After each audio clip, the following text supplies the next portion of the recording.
Hi, everybody. It's so wonderful to be here today with you. I'm really thrilled to be invited. I want to, first of all, to thank Lisa and Maggie for arranging this and inviting me. And of course, I want to thank everybody for spending their precious time here with me today. It's just so appreciated. For those of you who know me, I practice holistic medicine, and my office is in Midtown Manhattan, and it's also virtually for people, I guess you could say, around the globe.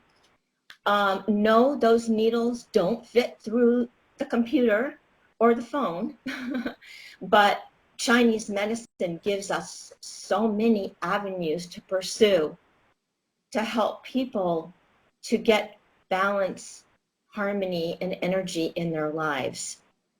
It just is so far-reaching, and there's so much room for helping people to understand different things about themselves that they might not have known before. And I just love doing that. Under previous, or you could say normal circumstances, this would have been a topic I would have chosen anyway. It's really very pertinent, and I don't know anybody that couldn't use a little help and tips or whatever to navigate through stressful times. However, with a pandemic, isolation, anxiety, and illness around everywhere, how could someone not be extra stressed and in need of a way to cope and carry on? I don't know, it's just so much uncertainty with constantly changing facts, a life left behind, and what will the new one look like? We don't know, of course, but it's the resilience and the coping skills that are going to make the difference for every one of us. We can't control what's happening. We don't know what's happening, but if we can deal well and keep ourselves healthy, resilient, and strong, I think that will be a huge key to success moving forward, no matter what comes our way. And so let's just see a couple of things that might help us all to be more in tune with things that are coming up. Just so that you know, people ask me, a very frequent question is, so how did you get started in a business like this? And so I always love that question because I love my answer. My answer is that acupuncture and holistic medicine is in my genes. It's in my DNA. As a matter of fact, my father was one of the first MD acupuncturists in New York State. And for a time, probably the only one. And that was really a long time ago. And I can remember actually as a little girl, just kind of watching him go through. He loved hypnotherapy. He loved tapping before it was called tapping. He was just such a pioneer and ahead of his time. People thought he was a little nutty, of course, because no one had any clue what on earth he was doing. The only thing that they knew was that it worked. And he was totally booked with people coming for acupuncture. He was pretty much self-taught at that time from somebody from China that was renting space in his office. And he just fell in love with it. And I think the most important thing to mention here is that as a physician, he would still write his prescriptions. He would still take all the tests. He would do everything that a family doctor would do. However, he combined it so successfully with these holistic modalities. And that combination of East and West has really been a cornerstone, a foundation of my own practice, because they can coexist side by side so nicely. They don't need to cancel each other out. And if you do one, you can't do the other, vice versa. They coexist beautifully. And I think after this presentation, you'll see why. That it's really so different, even though we're still looking at the same person who's coming in front of us. So now we're going to look at the question, why look at Chinese medicine now? It's a really good question. So it's true that Chinese medicine's been around for 3,000 years. Some places say 5,000 years. But it's really interesting that through all this time, Chinese medicine has been used throughout time. It's not a fad that comes and goes, and maybe it's popular and then maybe it's not. Since its inception, it has been used. As a matter of fact, many other countries have their own version of acupuncture. There's Japanese acupuncture, there's French acupuncture, there's many different styles. But the bottom line is, and we're really going to talk about Chinese acupuncture today, is that it's always been in use. And the reason why is because it's consistently served to support a healthy, vibrant, and balanced body and a balanced mind, regardless of a person's age, gender, or nationality. It goes everywhere in every time of year, any situation, any illness. There's a way to look at it with Chinese medicine. Emphasizing the interrelatedness of all components and organs of the body, Chinese medicine is built on the theory of a vital life force called qi, spelt Qi. I'm sure just about everybody has heard of it, and I'm going to be referring to it quite a bit through this presentation because it really is the foundational concept behind Chinese medicine, and it's lasting all those years. It flows through pathways called meridians, each supporting the health and vitality of your body in different ways. So when one area enjoys especially high or low qi flow, all other areas will either be boosted, balanced, or depleted as a result. So it's all interrelated. Everything is intertwined. But our goal is the smooth, even flow of energy throughout all systems. And it's really interesting to look at the concept of Chinese medicine versus Western medicine. And although they operate on different theories, as I mentioned to you, they are very compatible. They just are, this ancient wisdom goes hand in hand with our contemporary understanding and the need for self-care. Those are really important. So looking at the present state of affairs, as if it wasn't stressful before, doesn't it seem like a long time ago when, I could look out my window and I would see so much traffic. I'm in New York City. Sirens, people rushing down the street. There was just like such vitality, busyness, craziness out there. And right now it's pretty quiet. I like to think of it that it looks like a vacant lot on Universal Studios, like for a movie that needed a skyscraper scene.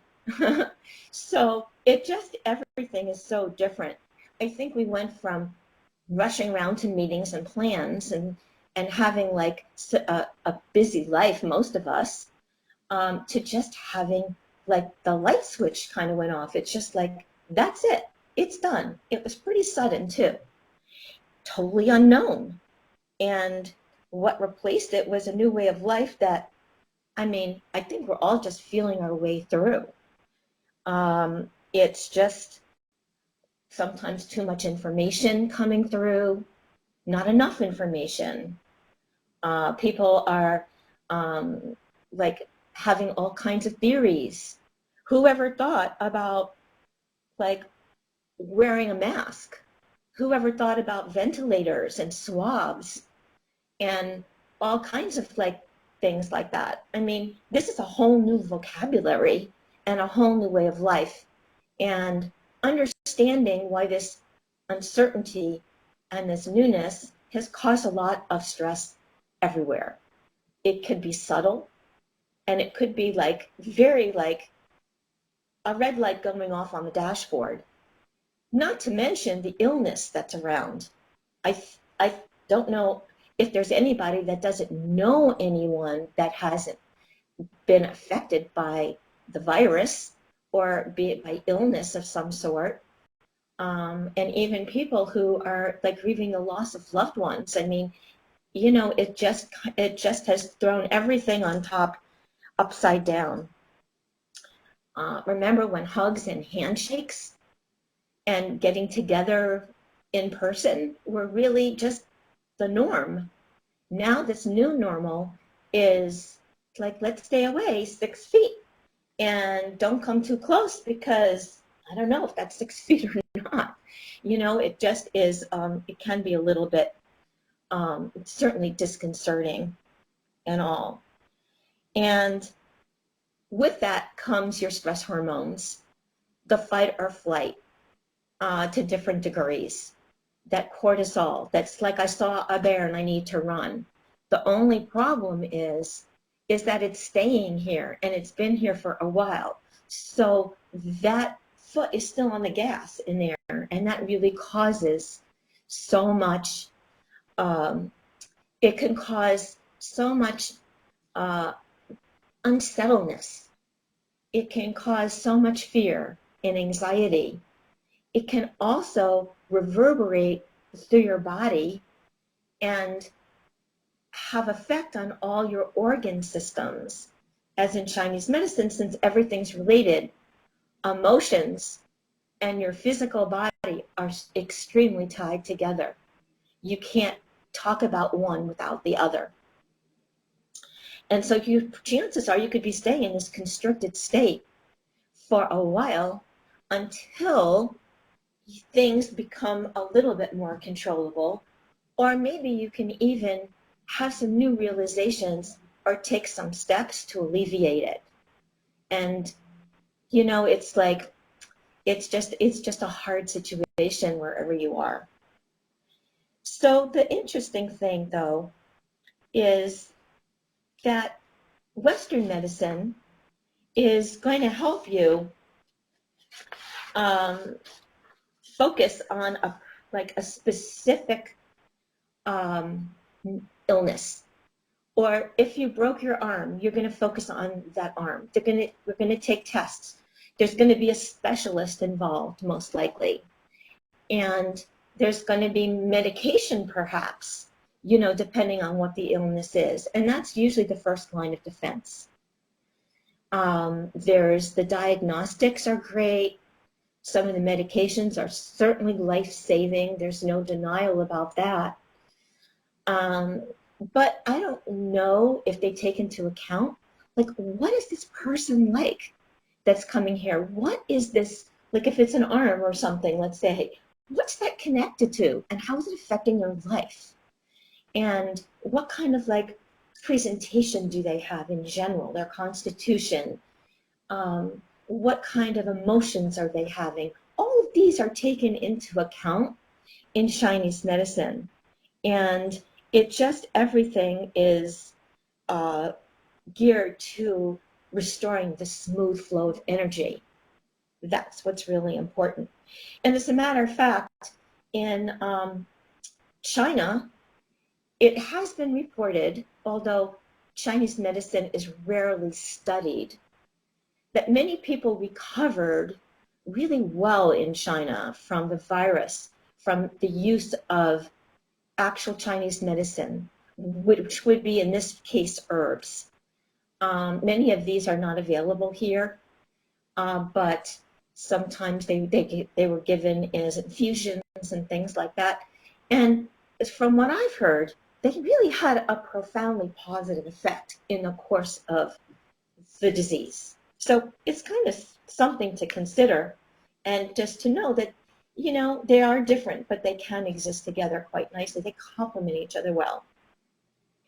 So looking at the foundational concepts, you know, I mean, it wasn't easy to come up with just three, but just for the time being, I thought it might be just a good introduction to what Chinese medicine is all about.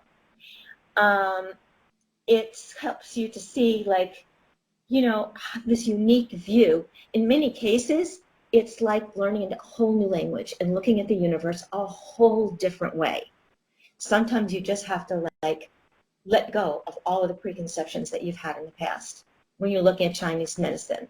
Trust me, it's not always that easy for some people, but, you know, I have patience with everybody, and there is something here for everyone. So let's start with the five elements. The five elements constitutes a system representing the flow and cycle of life and qi. The five elements are wood, fire, earth, metal, and water. Looking at yin and yang, everybody's heard of those, I know. They divide the world into complementary opposites, which must coexist together. And qi is your life force and provides the energy for all life.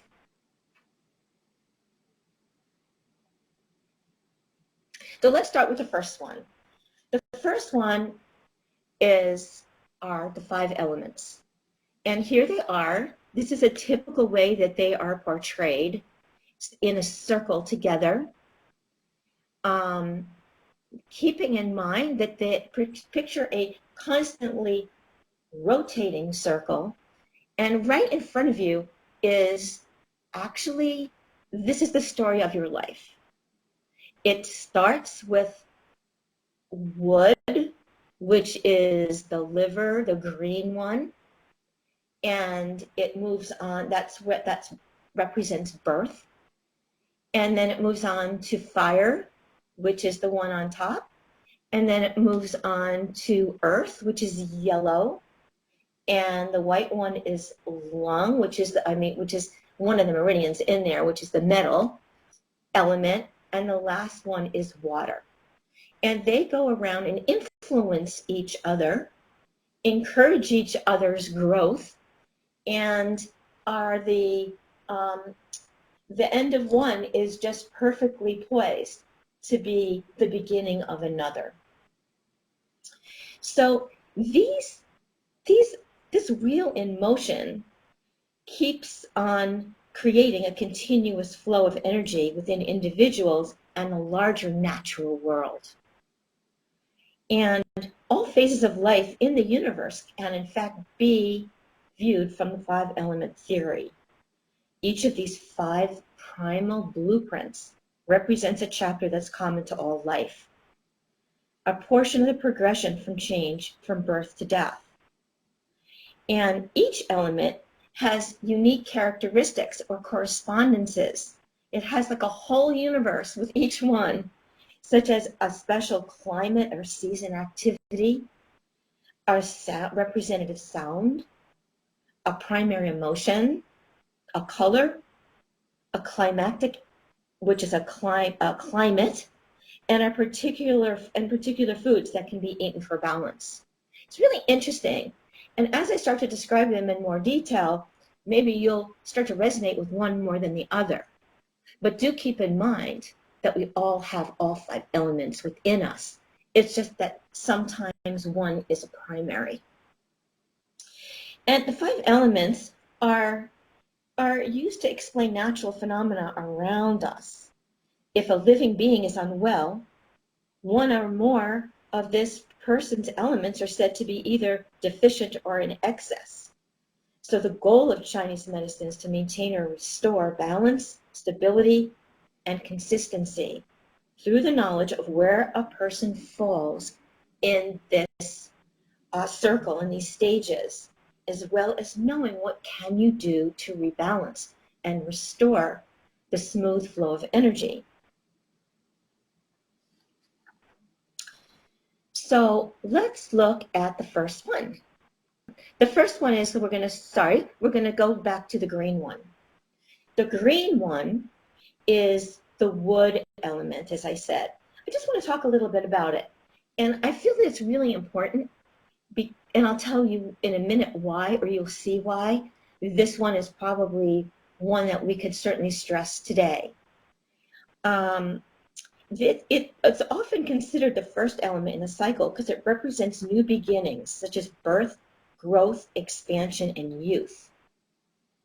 A tree serves as an excellent representation of this developmental phase of creative and spiritual awakening. The wood's primary season is spring. The color is green. The primary emotion is anger, and the climate is windy. If you're a wood person in good health, you have a strong physical immune system. You could be a born leader who possesses strong boundaries to protect you from overwhelm, stress, and conflict. If you are lacking balance, you might experience physical symptoms such as vision problems, a weak immune system, numbness or tremors, and headaches. And mentally, you may suffer from an inability to make decisions, and you might feel easily stressed, moody, depressed, and be closed-minded. Foods for wood: look for sour taste, berries, and green vegetables like kale, spinach, cucumbers, broccoli. And also you could consider springtime as a perfect time for a food-based detox as well. Anger is really important here because it refers to a full range of emotions, including resentment, irritability, injustice, and frustration. And it results in the stagnation of your liver qi, which in turn can result in liver energy actually rising. So it could give you things like headaches, dizziness, and other symptoms like high blood pressure. I think it's the most important thing to pause here for another second about this one, and then we can go over the other ones a little quicker. The reason why this green one, is so crucial right now is because it represents spring. We are in the wood element. Whether or not we relate to the wood element as our primary, let's say, constitution, the wood element is around us all the time. Let's think for a minute what that means. The wood element is all about energy. It's about potential. It's like the flower that's just kind of bursting out of the soil and starting to bloom. It's activity, it's newness, it's creation, it's persevering even in the face of uncertainty and blooming to a new reality. How perfect is that for us right now? And how important is it to keep that element and that liver meridian balanced? Because the liver meridian in the wood element is the most fragile and the most sensitive to stress. So most people, I used to say, walking around New York have tangled liver qi. It was just always in need of a little bit of restoration. And now you can only imagine, right? The next one is the red one, and that's the fire element. The heart meridian is one of the meridians in there. And the fire element underlies a stage of peak growth and power. It represents summer. The color is red, and the emotion is joy. And the climate that it represents is hot. In balance, a fire person is at his or her best when they're happy and excited, inspiring, friendly, and outgoing. Here's your extrovert. And imbalanced, if you're a fire person with major excesses, you might display palpitations, restlessness, anxiety, insomnia, lack of joy, or an inability to follow through. It's really interesting because when you talk about joy here, you don't really talk about a contented state. This is agitation and overexcitement and insomnia and palpitations. It's just like a revved up feeling. The next one is the earth element. And the earth element is nurturing transformations. It's really pretty much, it's like positioned in the middle because it's like an anchor. And it has to do with digestion, metabolism, and it has to do with the health and well-being of the entire body. In balance, a healthy person will experience stability and be firmly grounded and be mindful to acquire and plan for what's needed, including money. Imbalanced for an earth person, inequity of the elements might result in mental symptoms such as cloudy thinking, anxiety, obsessive thinking, or a feeling of being burned out. Physically, fatigue, weight issues, bruises, abdominal pain, sugar cravings, sinus congestion, indigestion, nausea, and poor muscle tone can also surface.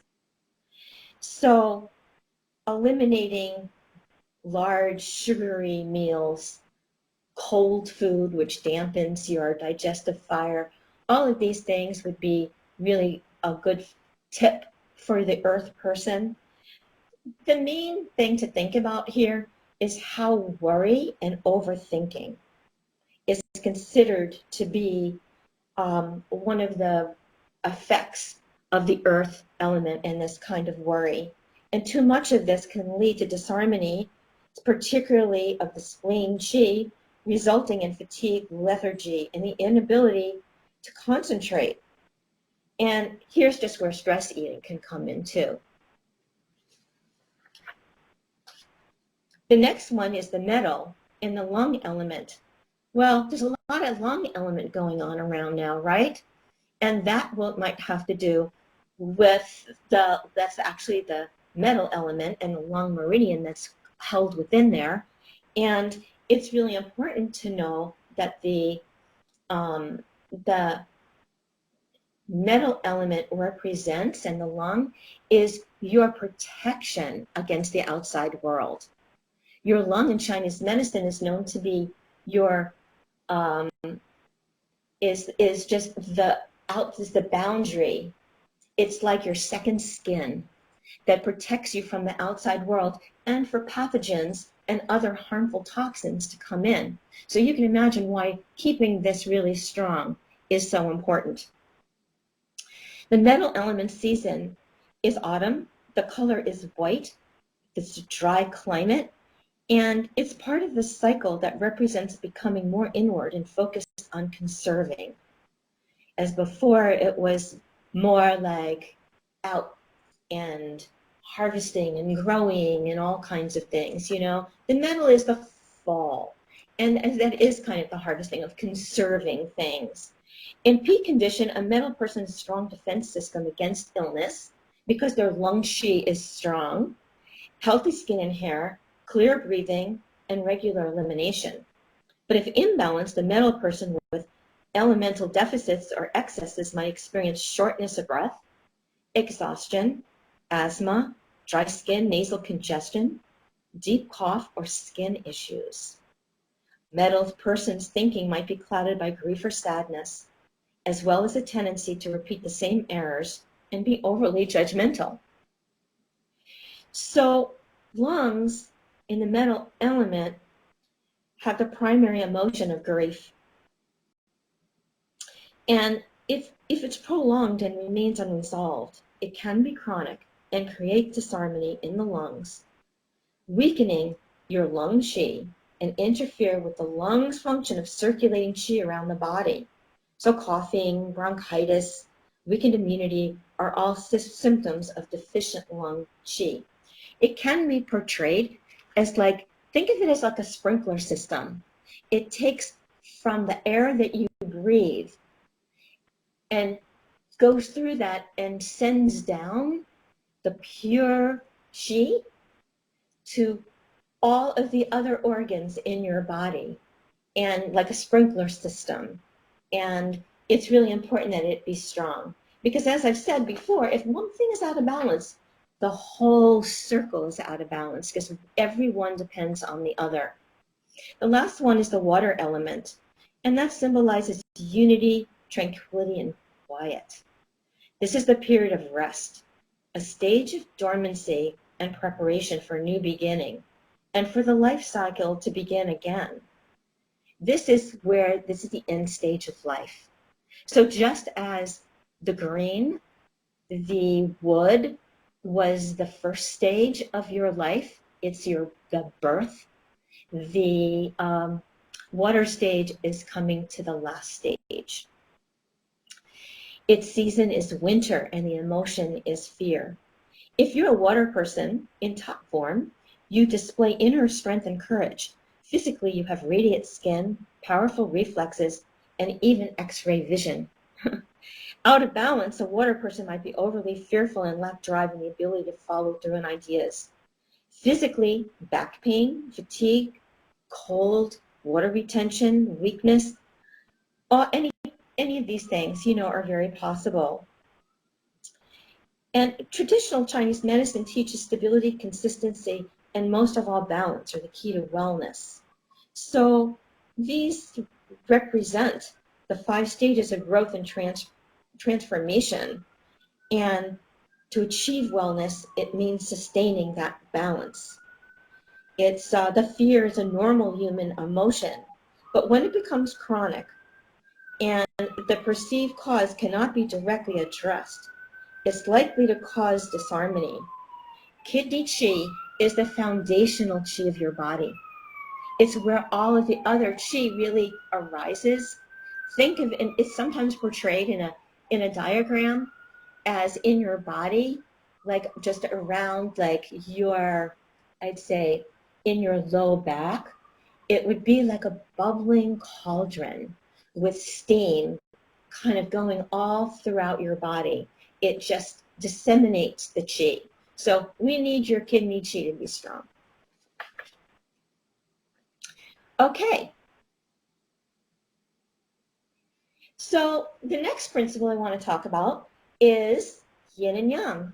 I'm sure that you know this symbol. It actually has a name. It's called Tai Chi. And perhaps you've heard of somebody or someone speaking about a couple who just don't get along. And they're saying, he's just like yang and she's yin, like yin and yang. Well, that is probably maybe a good way of describing it, because yin and yang represents the fluid interplay of 2 opposites. The one thing that's interesting is that they totally depend on each other. For instance, and I'll just read you some of the differences really quickly so you'll get it very quickly. But everything contains its opposite, so that when you see the white, it has a black circle. And you see the black, which is the yin, it has the white circle. So why? Because they grow. It's planted a seed inside of each one of them of the opposite. And it expands and it grows and actually turns into the other.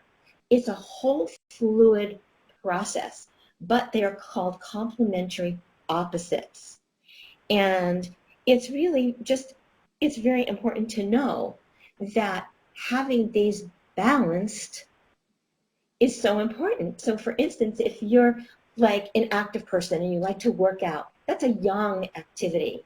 It's movement, but needs to be balanced with rest and repair, and that's the yin.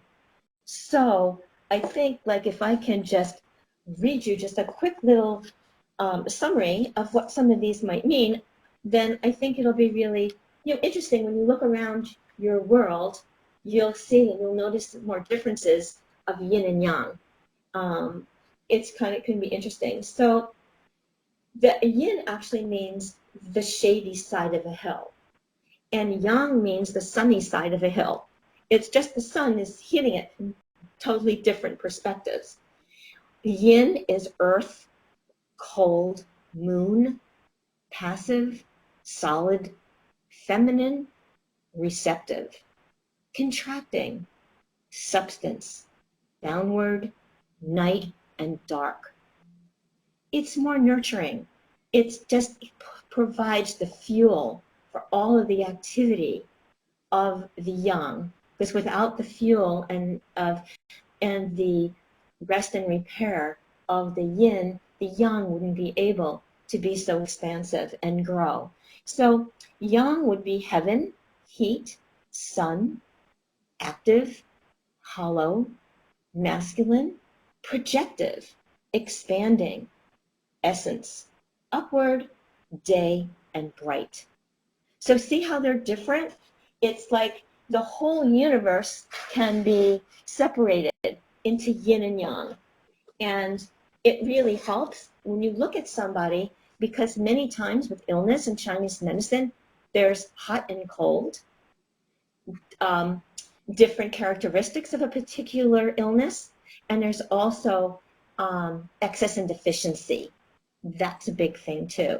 So it's very important, and acupuncture points and a lot of treatment is devised around balancing the yin and the yang, the excess and the deficiency, the hot and the cold.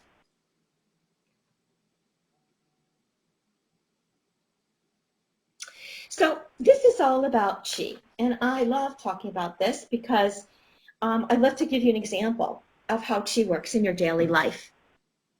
Qi is the energy that animates all life and flows through all parts of your body.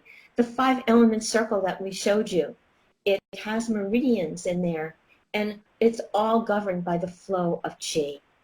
And all Chinese medicine is based on the concept that that qi energy is the root of life, which is why I call it your life force. The distribution, movement, and balance of qi, organized by the 5 elements, determines your health and illness. In the body, the qi moves in a defined manner from one element to the next, up and down the meridians, just like the seasons move through the year. And they have to go in that direction. Meridians go in one direction, and that cycle that you saw, the circle, has to go in that direction too.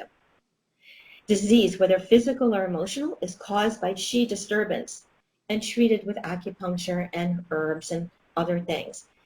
A prolonged imbalance or stress causes stagnation in the flow of energy, like a car stuck in a busy street. So things like diet, emotional stress, physical trauma are the equivalent of that car blocking the traffic. And if left untreated or unaddressed, those issues can become more chronic over time and cause weakness through the entire system. Acupuncture helps remove the blockage and restore normal flow of energy throughout your body. So I have this visual here. Let me explain what that represents.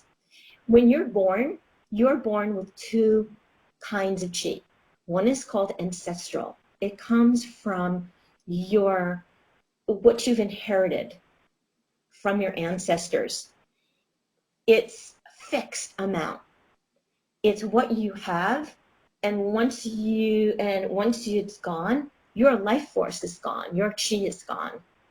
Let's picture that it is in a bank, like in a brick and mortar building. That's your ancestral qi. There's another kind of qi, which I'm illustrating with a wallet with money.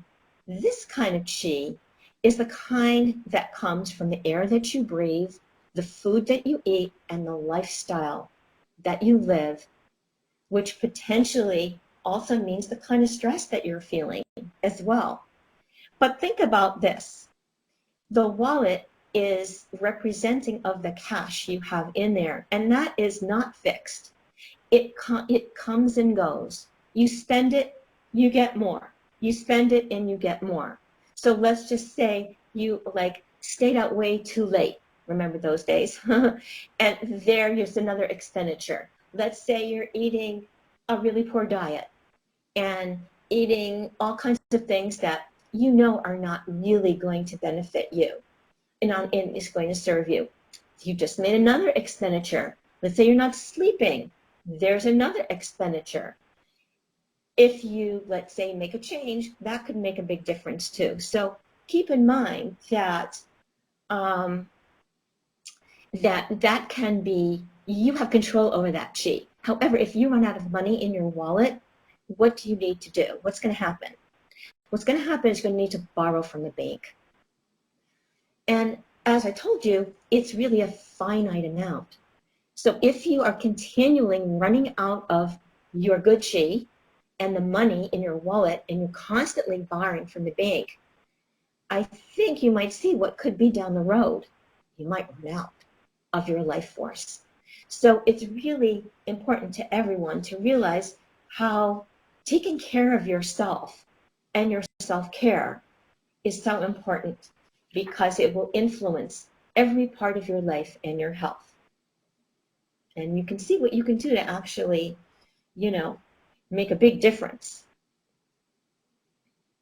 So here are examples of Chinese medicine. Acupuncture is what I am loving to do, and it is, nobody can really say how long it's been practiced. I like to say like thousands of years, although I don't think you would like to have been treated thousands of years ago, depending on what they used. But right now, they are the thinnest little filaments, stainless steel. They bend, and it's really very comfortable. And acupuncture is all about qi, and it's about flowing through the invisible pathways called meridians. And the needles are used to really help with energy blockages. That's when there's not a smooth flow of energy, when there's one of those elements are imbalanced and there is stagnation. That's when, well, I was talking about, there's a car stuck in the road and everything in front of it is empty and everything in back of it is all congested. We need to relieve that congestion, and that, which could lead to inflammation. It could lead to like more chronic disease as it goes on. So acupuncture helps by having these very thin, comfortable needles placed in certain points, which there's about 300, at least 365 of them, which are all throughout your body and help to restore the smooth flow of qi and build up some of the parts that are deficient and relieve some of the parts that are excess. The next thing I want to talk about is our herbs. Everybody knows about herbs, but they come in so many different forms. They come in these like they're these little tiny white balls. They're tiny. They come in tea. They come in powder. They come in capsules. They come in liquid. They come tinctures. They come in so many different ways. Many of these herbs are so helpful right now.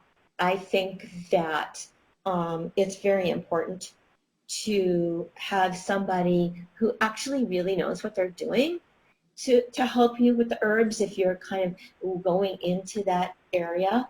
It does, in many cases, require a special license in some states, but sometimes they're just packaged, and acupuncturists can help determine which ones are going to benefit the excess, the deficiency, and all of like what needs to be calmed down and what needs to be activated. They vary, like the herbs have been like, they really contain some really unusual things that most people in this country wouldn't really care to even think about. But many times they're just parts of flowers and roots and buds and things like that, all mixed in a certain way that give the formula its power. Qigong is really interesting. Qigong works with the life force or the energy, the qi, and that's the essence of Qigong. It's a Chinese practice that uses movements and postures that can create many physical healing benefits. It's not a physical exercise. It moves beyond the muscle and tissue and works in your body at the level of qi. It literally means energy work. and it breaks down energy blockages and promotes the free flow of energy throughout your body. It's you can get videos, you can read about some of the easy things that you can do in Qigong to really generate and balance the level of your Qi. It's like the money in your wallet that I was talking about. You can really restore a lot of money in your wallet with Qigong because that's what it does. It helps to build up your life force. Tai Chi is a mind-body practice.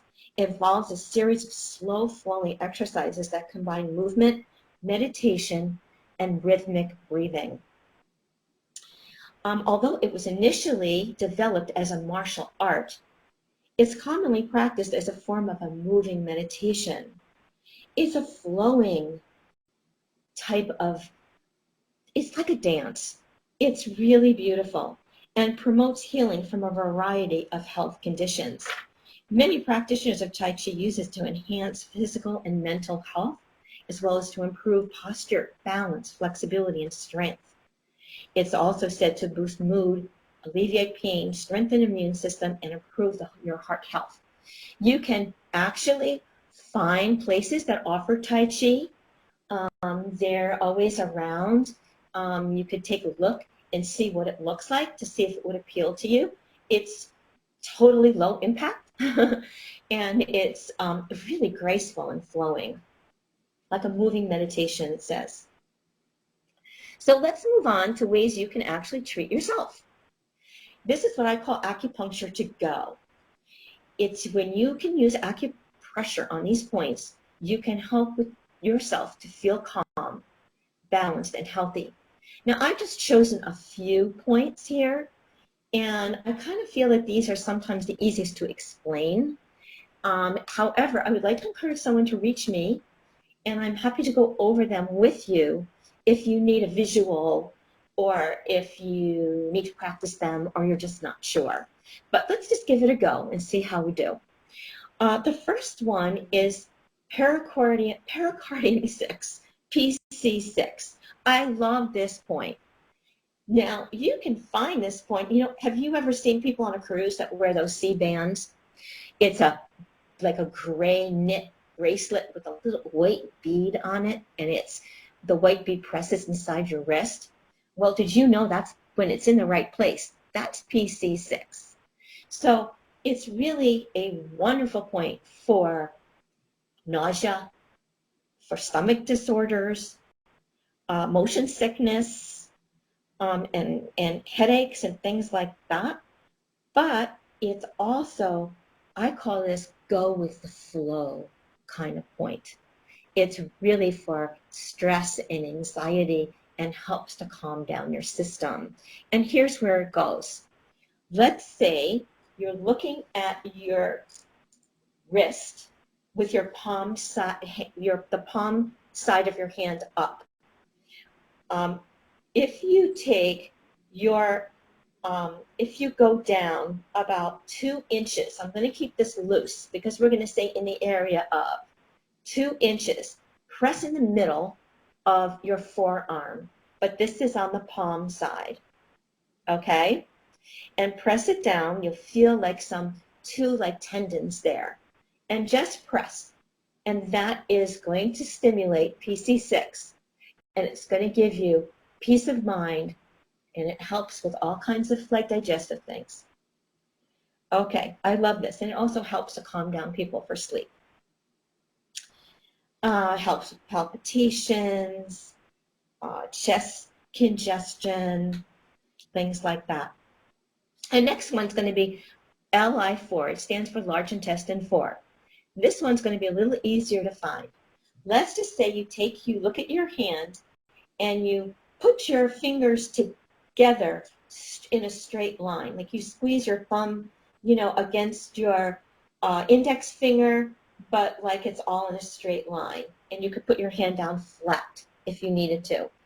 Where the highest spot between the thumb and the index finger, like there's a crease that it forms, but then there's a high spot, that's where it is. It's not in the web between the thumb and the index finger. It's it's kind of above a little bit. So that muscle will kind of, see, squeeze your thumb against the index finger, the muscle kind of pop up, and it's right there, right by the top of the crease. And that large intestine 4 is a master point. The master point for, oh my goodness, stress, big time, facial pain, toothaches, headaches, neck pain, everything. I mean, I don't know, it's like a wonderful point to use. And it's easy to find. And you can just stimulate these points, massage them for about 30 seconds maybe. It can be easy. You know, I kind of give it like a good push, you know, but it doesn't have to be that long. And you could do as many times in a day as you want, really. The next one is going to be stomach 36. Stomach 36 is also a master point. Stomach 36, you can find it's on the outside of your leg, below your kneecap.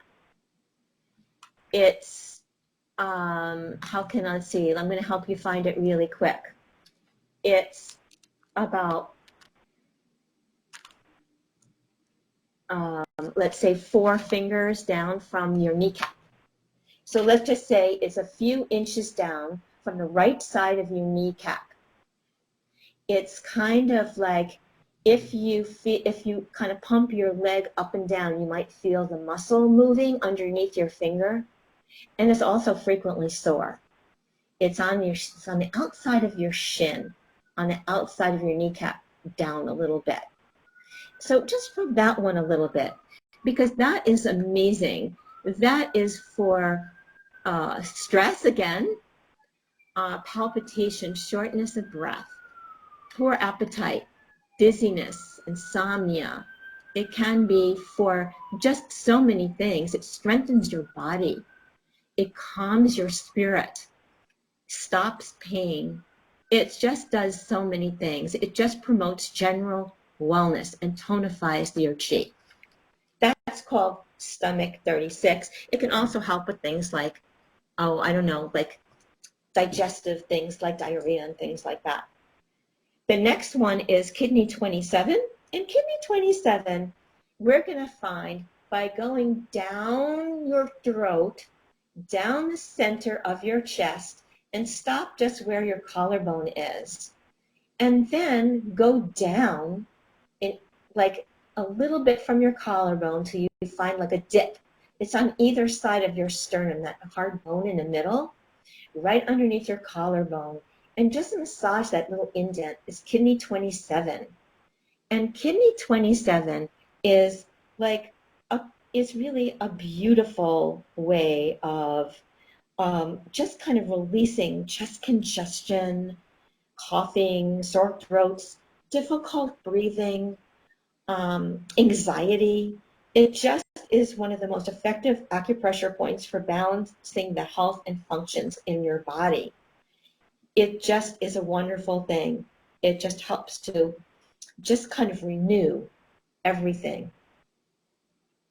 The next one we're going to talk about is lung 1. So keep your hand there. It's on your chest, and you're going to move it over to just where the crease is.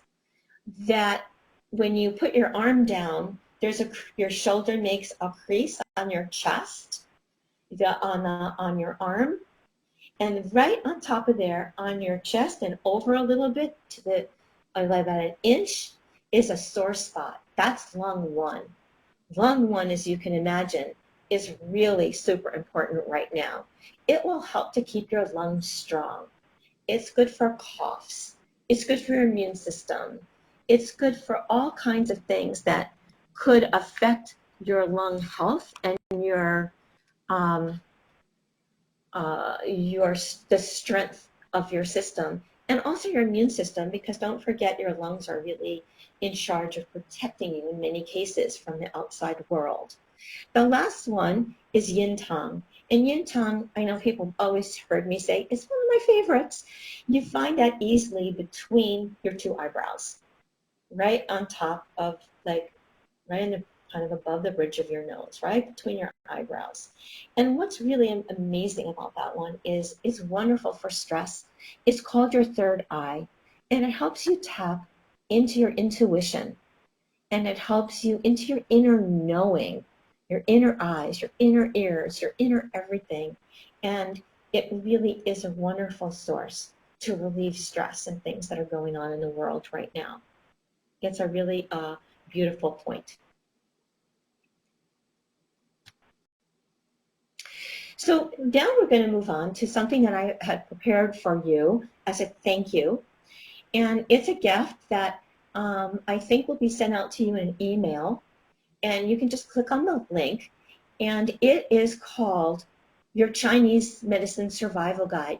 It's easy breezy, and it summarizes some of the things that I spoke about today, and gives you a little indication of, in case you need some more help making sense of it. It just is really easy to understand. And it really was a pleasure putting it together, because I felt like you guys need to know this, especially right now, because this is a stressful time. Let's stay in touch, because, it's if there's any kind of questions or any way that I could be of service to you, I would be just so happy to do that. I have all of my contact information here, and my website, which is robertamittman.com. And I do have a newsletter in case you'd like to subscribe, because I do put out some really, not a lot, but some really things that I hear my patients saying, and I think that it can be very helpful, just in case, you want to keep abreast of some of the things that are holistically minded. So that is the end of our presentation. I hope you can see why it's so important at this time why something as ancient but so helpful, and just to kind of be aware of what can keep you in balance, what things throw you out of balance, and how does that contribute to your stress. So with that, I just wanted to see, perhaps there's some questions. I'm happy to answer them. I know I took a little bit of a long time, so maybe we'll just keep them super brief. Okay, thanks, Roberta. That was great. I'll remind everyone, if you have a question, you can use the chat box. And I did see that we had some questions come in. So the first one for you is asking, what does a typical acupuncture treatment look and feel like? And what are the typical kinds of things that you usually treat? Also, okay. I'm afraid of needles is another comment there. Yeah, I love that. And that's really one of my favorite things to do, is to introduce somebody to acupuncture. For me, it's a very slow process. And when people see how flexible the needle is, I call them filaments, I might have mentioned to you, and they bend. And they're so comfortable, and people just float out. And they're so relaxed. And like some people call it a natural high, they just need to come in and get their fix, because there's just something about acupuncture for some people that really resonates with them. And in the first treatment, we talk about what your history is, what things that you're looking for, and some of the things, that I will see as a holistic practitioner, as a Chinese medicine practitioner. Some of the things I see, that I observe and I see and I test may be different than, maybe what you're used to. And that's kind of when I'll choose, like, the points and some of the things, like we look at the sleep, we look at your diet, we look at stress, we look at relationships, we look at everything, because don't forget, everything is related in Chinese medicine. You can't separate it like it's just one thing separately from the rest of you. And in terms of the needles, they're so comfortable that people, most of the time, they say, that was it? I go, yeah, that's it. I go, oh, on TV and the movies, it looks kind of scary. But when you're actually doing it, I really haven't had anybody have a problem with the needles. I think maybe it's a style of acupuncture that could help. I'm not sure. But anyway, I hope that helps. Mm-hmm. Okay, great. Yes, I'm sure that's helpful. The next question is saying that you mentioned meridians can you talk a little bit more about what meridians are and what they do? Sure. Meridians, mention it briefly because I did touch on them a little bit. So meridians are pathways of energy that flow through your body. It's a little bit of a stretch for people because you can't see them. People say, well, it's like a river, like it's a vessel, it's not any of those things. But your body was very carefully and artfully mapped out 5,000 years ago by Chinese medicine masters. So if you look at the figure of the of a person standing up, and they've got lines going down with the acupuncture points, like kind of scattered around, those are the meridians. Most of them go up and down, let's put it that way. And the acupuncture points are all along these meridians just to access them and to bring them into balance. Just like, for instance, it's like a subway. The subway is like a tunnel, and the subway stop could be viewed as an acupuncture point, because when you go down, it gives you access to the underground, to the subway. So that's kind of what they're like. There are basically 12 meridians, and 2 basically are in each element. So those are the meridians. Those are the pathways that carry the chi all through your body. Mm-hmm. Okay, great, thank you. And I want to be mindful of time, and so maybe if you don't have time for one more question, if anyone could reach out to you over email. Oh, would yes. that be okay? I would love that. I would love that. Okay. Thank you. Okay, if you had time, we had a question if you've ever treated TMJ, and I'm not sure if you wanted to talk about that now or have that person follow up with you over email. I could just mention it very quickly, and then we could follow up. Why don't we do both? Okay, TMJ, sure. yes, it is something that is treated quite often. It's, when people come in, I always say, I don't know how this is going to work for you. No one can make any promises or guarantees because everyone's different. Everyone's a snowflake, as we know. But yes, TMJ can be treated. There's also a different kind of acupuncture, I call it the American style of acupuncture, that uses trigger points. So we actually can release tight muscles that are usually part of the problem, in addition to other things that Chinese medicine views as TMJ. There's no real thing as TMJ in Chinese medicine. They have a syndrome and a pattern that results in that, and that's what we do. But yes, for TMJ, we can actually release the tightness. Mm-hmm. Okay, great. Thanks, Roberta. You're so welcome. Thank you. All right, so those are the questions that we have. So I want to thank you, Roberta, for a really great presentation, and I want to thank everyone for joining us today. We will be sending out a follow-up email with Roberta's contact information, as well as the free gift that she mentioned earlier, so you'll get that link directly in your email. So thanks again, everyone, for joining us today. We hope that you can use this information during these very stressful times. And thank you so much, Roberta, for sharing everything with us today. Oh, it's my pleasure. I really enjoyed it. Thank you so much. Bye, Thanks. everybody. Bye-bye. Thank you for coming.